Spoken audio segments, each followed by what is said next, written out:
Bismillahirrahmanirrahim. Assalamualaikum warahmatullahi wabarakatuh. Selamat datang di mata kuliah Ekonomi Internasional. Pada kesempatan kali ini kita akan membahas mengenai teori perdagangan internasional. Nah, teori perdagangan internasional kita bermaksud untuk menjelaskan nanti yang disebut sebagai pola perdagangan. Jadi negara itu berdagang komoditas tertentu dan mengimpor komoditas tertentu itu latar belakang teorinya apa. Nah, itu namanya pola perdagangan. Nah, akan kita diskusikan salah satu yang bisa menjelaskan itu mengenai adanya keunggulan absolut yang dimiliki oleh sebuah negara. Ada juga nanti keunggulan komparatif, ada juga nanti sumber daya alam, ada juga keunggulan teknologi. Nah, itu nanti kita bahas di teori perdagangan internasional yang lain. Kali ini kita akan membahas mengenai teori perdagangan internasional keunggulan absolut, di absolute advantage, dalam menjelaskan mengapa sebuah negara memproduksi barang tertentu dan mengimpor barang tertentu. Nah, bisa kita lihat gambar di dalam tampilan Anda bahwasannya sekarang barang dan jasa itu banyak diperdagangkan antar negara. Dalam video The Gravity Model kita lihat bahwasannya semakin maju perekonomian, semakin tumbuh perekonomian, outputnya semakin banyak, lalu ada sisa barang-barang yang tidak dikonsumsi. Nah, barang-barang yang tidak dikonsumsi hasil produksi ini diperdagangkan antar negara dan jumlahnya cukup besar sekali. Bisa kita ketahui di video sebelumnya, yaitu dunia, output barang dan jasa dunia tahun 2018-an gitu sekitar 80 sampai 90 billion US dollar. Nah, dari 89 US dollar itu, atau mendekati 90 billion US dollar, itu 30%-nya diperdagangkan antar negara. Nah, hampir 27 billion US dollar itu barang dan jasa diperdagangkan antar negara. Nah, misalkan dari China ke Indonesia, Indonesia ke Malaysia, Malaysia dari uh, Eropa dari Amerika dan sebagainya. Barang-barang dan jasa yang dihasilkan oleh negara-negara itu diperdagangkan setelah diproduksi. Nah, sekarang itu uh, membentuk pola perdagangan, ya. Pola perdagangan kalau secara definisi Anda bisa lihat bahwasannya patterns of trade adalah the exchange of goods and services between countries. Jadi perdagangan barang dan jasa antar negara. Nah, antar negara ini barang-barang yang dijual, mengapa Indonesia menjual raw materials? Lalu mengapa Indonesia mengimpor barang-barang elektronik dan mesin-mesin? Sebaliknya, mengapa misalkan Meksiko menjual banyak tekstil gitulah. Lalu mengimpor komputer. Lalu Jepang mengapa banyak mengekspor barang-barang elektronik, lalu mengimpor raw materials seperti karet, minyak, dan batu bara. Nah, ini apa yang bisa menjelaskan pola perdagangan tersebut? Apa yang bisa menjelaskan mengapa sebuah negara memproduksi barang A dan mengimpor barang lain? Nah, di sini ada 4 teori yang bisa menjelaskan pola perdagangan, yaitu yang pertama teori keunggulan absolut, dasarnya adalah efisiensi. Lalu ada teori keunggulan komparatif, dasarnya adalah opportunity cost. Lalu ada teori resources, dasarnya adalah endowment, anugerah sumber daya alam yang dimiliki. Dan keempat adalah teknologi. Jadi 4 teori ini uh, ada gitu ya. Empat konsep ini ada berusaha untuk menjelaskan pola perdagangan internasional antar negara. Jadi 4 teori ini mencoba menjelaskan mengapa sebuah negara mengekspor atau memproduksi barang tertentu dan mengimpor barang lain. Nah, ini ada 4 penjelasan. Pada kesempatan kali ini kita mencoba membahas mengenai satu dari 4, yaitu mengenai teori keunggulan absolut atau absolute advantage. Dasar pemikiran teori keunggulan mutlak dalam menjelaskan pola perdagangan itu seperti ini. Sebuah negara atau masyarakat atau individu itu memiliki keunggulan mutlak dalam memproduksi barang dan jasa jika negara atau masyarakat atau individu tersebut mampu memproduksi lebih banyak ketimbang partner dagangnya dengan jumlah input yang sama. Jadi mampu memproduksi lebih banyak ketimbang partner dagangnya dengan jumlah input yang sama. Jadi kata kuncinya adalah jumlah produksi per satu input membandingkan jumlah produksi per satu input. Nah, analoginya misalkan seperti ini, ada dua mahasiswa, yang satu mahasiswa A, satu mahasiswa B, inputnya sama, jamnya sama 24 jam, lalu punya kos-kosan, lalu punya laptop. Tetapi mahasiswa yang satu itu IP-nya misalkan cum laude 3,5, yang satu IP-nya 2. Nah, dengan demikian mahasiswa yang IP-nya cum laude tadi memiliki keunggulan absolut dalam bidang akademis. Nah, seperti itu. Lebih mudahnya, mari kita buat ilustrasi seperti ini. Misalkan ada dua individu. Nah, ada dua individu, satu Keanu dan Rafathar, gitu ya. Inputnya sama, 1 bulan. Waktunya inputnya sama, 1 bulan. Nah, dalam 1 bulan, individu pertama, Keanu, itu mampu membuat 8 konten YouTube. Atau dalam sebulan kalau tidak membuat konten, dia melakukan 20 giveaway per bulan. Lalu ada individu lain namanya Rafathar, itu dalam sebulan mampu membuat 20 konten YouTube. Atau dalam sebulan itu jika tidak membuat 20 konten, ya dia hanya bisa melakukan 10 giveaway. Jadi dalam hal ini Keanu mampu membuat 20 giveaway dalam sebulan, Rafathar hanya 10. Atau Rafathar mampu membuat 20 konten per bulan, Keanu hanya 8. Nah, mari kita buat kondisi ini ke dalam sebuah tabel analisis sederhana, yaitu tabel analisis produksi konten dan giveaway per bulan Keanu dan Rafathar. Di Keanu kontennya 8 dalam per bulan atau giveaway-nya 20. Sementara Rafathar dalam sebulan itu bisa membuat 20 konten dan atau 10 giveaway gitu ya. Nah, maka dalam hal ini Keanu memiliki keunggulan absolut dalam hal apa? Dalam giveaway daripada Rafathar. Perbandingannya 20:10 atau 2 kali lipatnya. Lalu Rafathar memiliki keunggulan absolut dalam memproduksi konten daripada Keanu. Perbandingannya adalah 20:8 atau 2,5 kalinya Keanu, Rafathar ini. Dengan demikian, kalau menurut teori dari keunggulan absolut ini, jikalau Rafathar dan Keanu ini melakukan perdagangan, seharusnya Keanu itu memproduksi giveaway dan Rafathar memproduksi konten. Karena apa? Karena masing-masing memiliki keunggulan absolut di bidang yang berbeda. Nah, jadi kalau mau collab gitu ya seharusnya collab dua orang ini, yaitu Keanu fokus ke giveaway dan Rafathar fokus kepada konten YouTube. Nah, ini menurut teori perdagangan absolute advantage. Mari kita lihat di slide selanjutnya, kita menggunakan contoh negara. Mari kita lihat contoh dua negara, Indonesia dan Jepang, dalam memproduksi komputer dan karet per minggu. Nah, sebelumnya kita lakukan asumsi seperti ini ya, asumsi dalam analisis ini. Bahwasanya ada dua negara yang berdagang, Indonesia dan Jepang.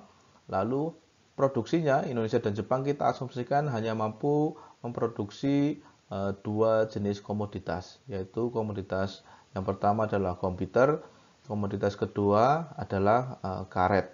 Jadi kita akan melihat jikalau semua sumber daya yang ada di Indonesia digunakan untuk memproduksi komputer, per minggunya dia dapat berapa outputnya.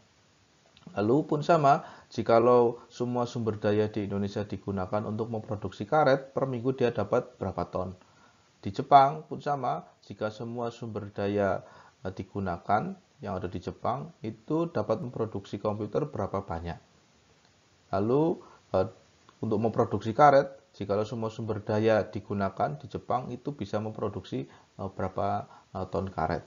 Nah, dari contoh ini, misalkan di Jepang itu jika semua sumber daya digunakan dalam seminggu, Jepang dapat membuat kurang lebih 2000 unit komputer. Nah, Indonesia hanya mampu membuat 80 unit komputer jikalau semua sumber daya digunakan untuk memproduksi komputer di Indonesia. Jadi kita lihat perbandingannya dalam satu minggu, Jepang itu bisa memproduksi 2000 unit komputer, Indonesia hanya mampu memproduksi 80 unit komputer.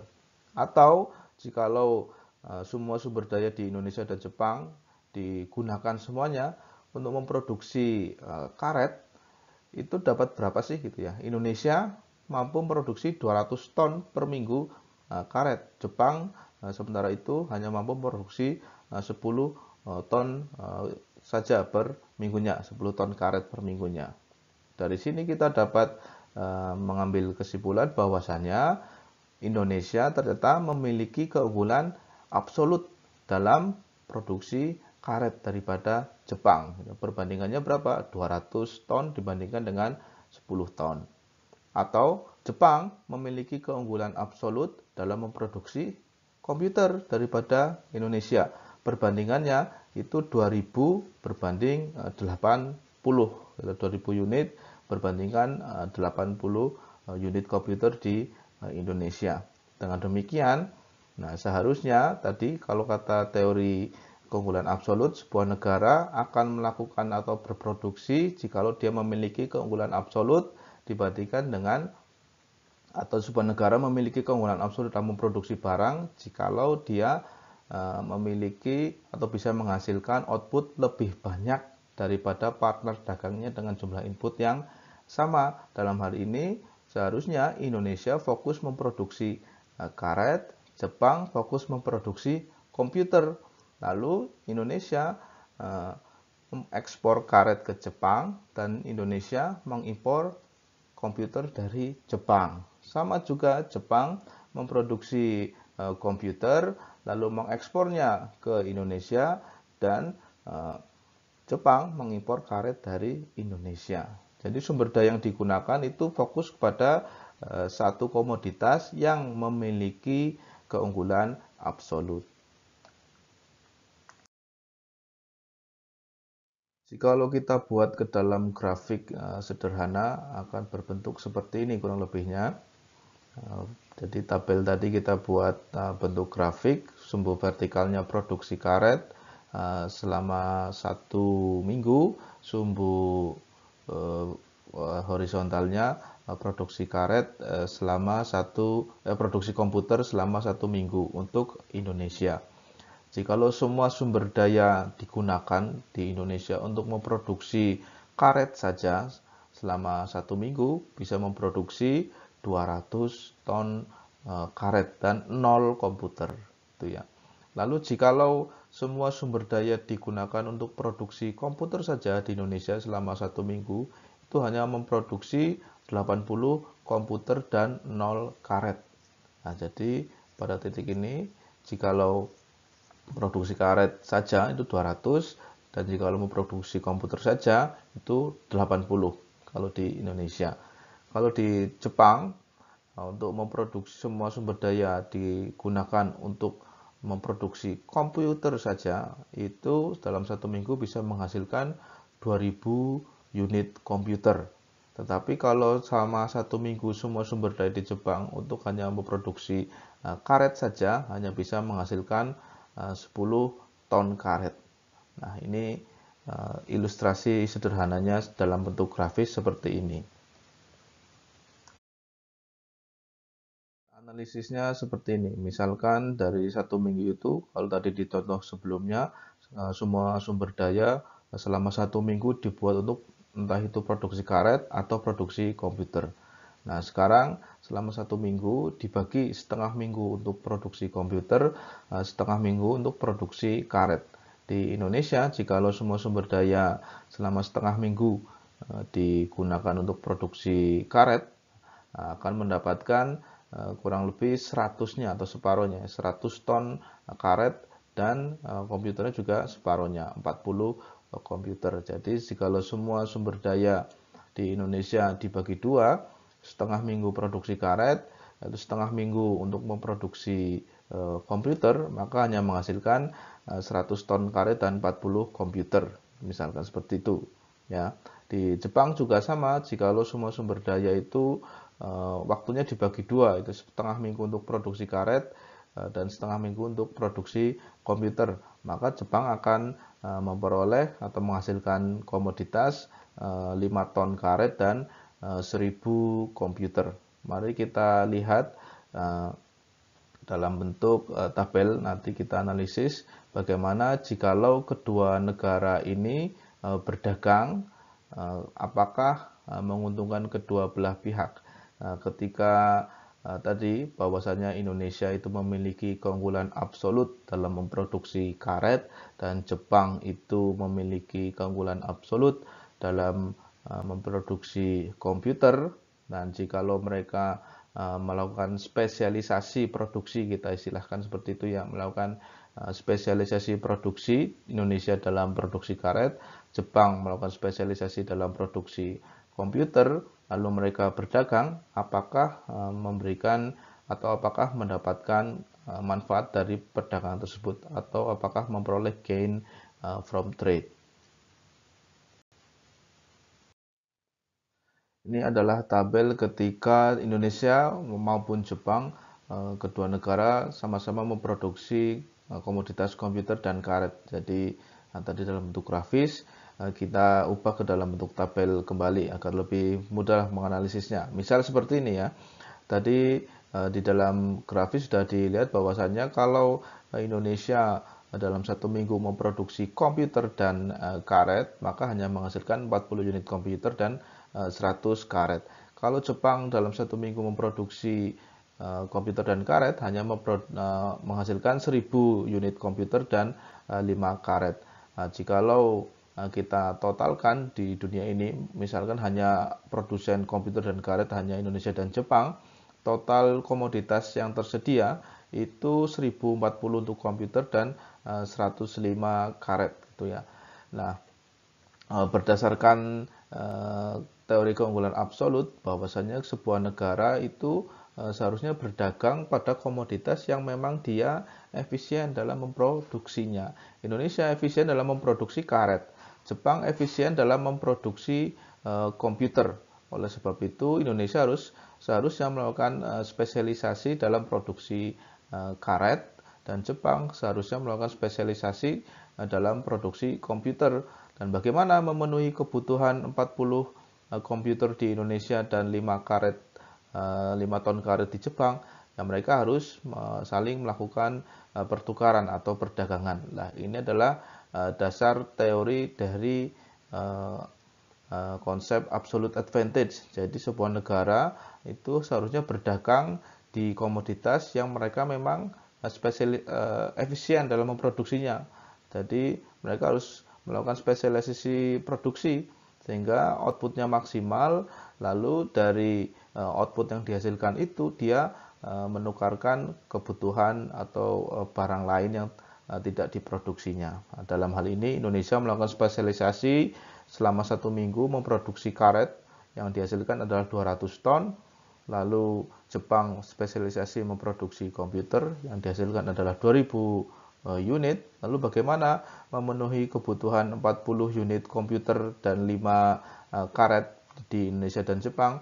Ya, kedua negara melakukan perdagangan, pertukaran. Jadi untuk memenuhi kebutuhan komputer, Indonesia menukarkan produksi karetnya, lalu untuk memenuhi 5 ton kebutuhan karet, Jepang menukarkan sebagian produksi komputernya. Kita asumsikan, kita buat agar lebih mudah, misalkan nilai tukarnya satu komputer itu ditukar 5 karet. bagaimana untuk memenuhi kebutuhan komputer di Indonesia dan karet di Jepang. Nah, kita lihat di tabel untuk Indonesia, untuk memenuhi kebutuhan 40 unit komputer, Indonesia harus menjual berapa banyak, berarti 8 ton karet. Nah, 8 ton karet gitu ya. Jadi Indonesia menjual 8 ton karet.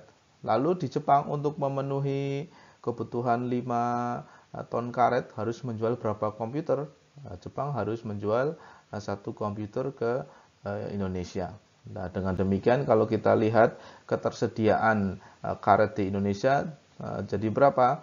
Kita lihat awalnya karena Indonesia spesialisasi di produksi karet selama 1 minggu menghasilkan 200 ton, lalu dikurangi 8 ton untuk memenuhi untuk memenuhi kebutuhan komputer, ditukarkan menggunakan komputer gitu ya, 8 ton karet itu, lalu dikurangi 5 karena itu untuk memenuhi kebutuhan dari Jepang. Jadi ketersediaannya sekarang di Indonesia karet sebanyak 187 ton. Lalu untuk Jepang, bagaimana untuk memenuhi kebutuhan 5 ton karet di Jepang? Ya, dia harus menukarkan seberapa banyak komputer? Hanya 1 komputer untuk memenuhi 5 ton karet di Jepang. Jadi ketersediaan komputer di Jepang itu sekarang ada 2000 dikurangi 1 untuk menukarkannya dengan kebutuhan karet, lalu dikurangi 40 karena dibeli oleh Indonesia. Jadi total ketersediaannya di Jepang sekarang setelah melakukan perdagangan adalah 1959 unit komputer. Nah, kita lihat total komputer yang tersedia itu seberapa banyak? 1999. Dan total karet yang tersedia seberapa banyak? 192 ton. Anda lihat atau Anda bandingkan dengan ketersediaan komputer dan karet di tabel pertama gitu ya. Untuk Indonesia untuk memiliki atau untuk bisa mengkonsumsi 40 komputer, dia hanya bisa atau harus memproduksi 100 karet, tapi setelah perdagangan 40 komputer, Indonesia memiliki 187 karet. Dan Jepang untuk memproduksi 5 ton karet, dia harus mengurangi produksi komputer menjadi 1000. Tapi setelah perdagangan untuk mengkonsumsi 5 karet, dia masih memiliki banyak sisa, yaitu 1959 komputer. Dengan demikian, Anda bisa lihat total yang tersedia setelah melakukan spesialisasi dan mereka berdagang, jumlah komputer dan karet secara total itu jauh lebih banyak jikalau mereka memproduksi baik komputer maupun karetnya secara sendiri-sendiri. Anda bandingkan total ketika kedua negara memproduksi komputer dan karet dengan total jikalau mereka memproduksi secara spesialisasi. Indonesia untuk produksi karet, Jepang produksi komputer. Selisihnya berapa banyak itu? 1999 dikurangi 40, hampir 959 selisihnya. Dan produksi karet di dunia sekarang jauh lebih banyak. Seberapa banyak? Menjadi 87 ton lebih banyak. Jadi setelah perdagangan, ketersediaan karet maupun komputer itu jauh menjadi lebih banyak jikalau kedua negara itu melakukan spesialisasi. Nah, itu jadi gain from trade-nya seperti itu ya.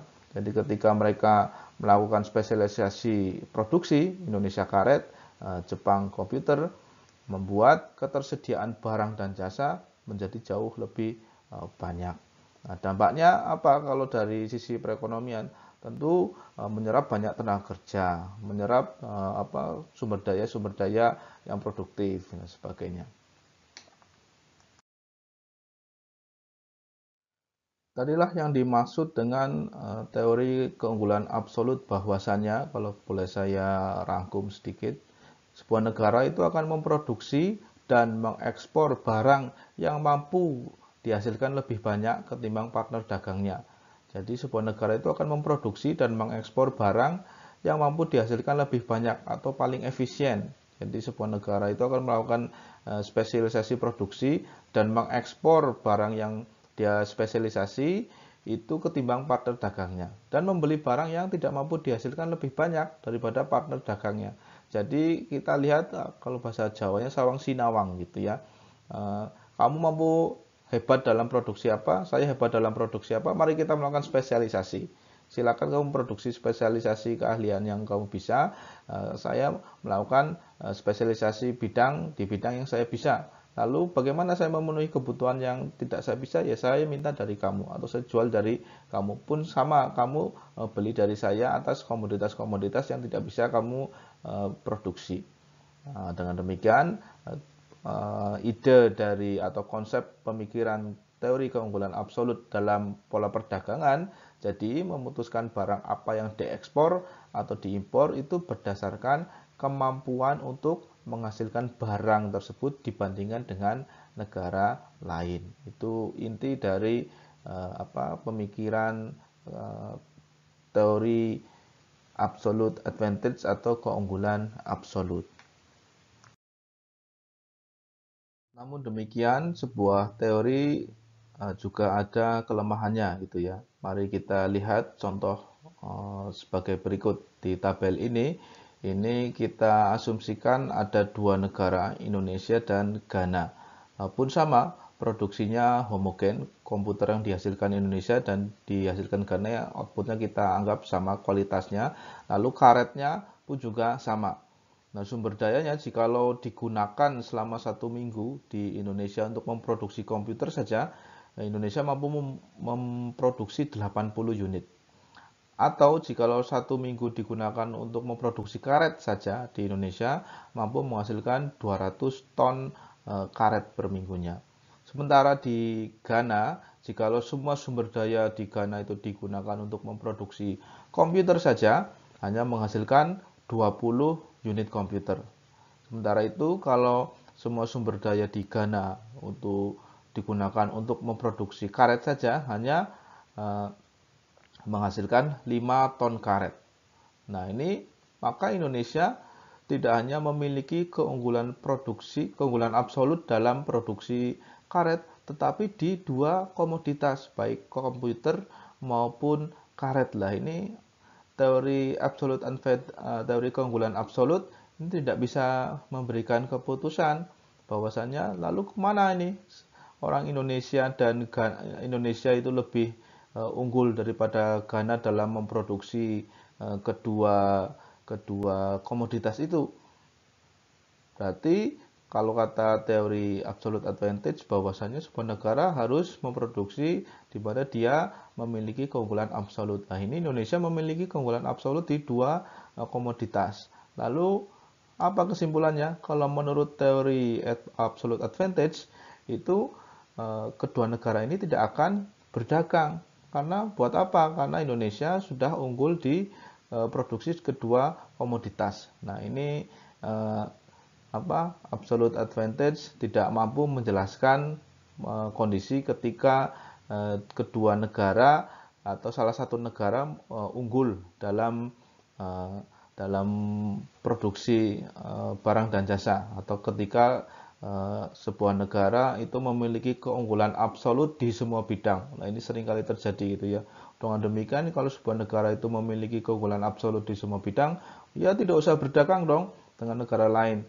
Nah, nanti ada satu teori lagi bahwasanya meskipun sebuah negara itu memiliki keunggulan absolut hampir di semua bidang dalam memproduksi barang, dia memilih berdagang dengan negara lain atau melakukan spesialisasi di salah satu komoditas, itu masih memberikan keuntungan perdagangan. Nah, ini bukan teori dari absolute advantage, tapi teori yang akan kita diskusikan di pertemuan selanjutnya atau di sesi selanjutnya, yaitu teori keunggulan komparatif.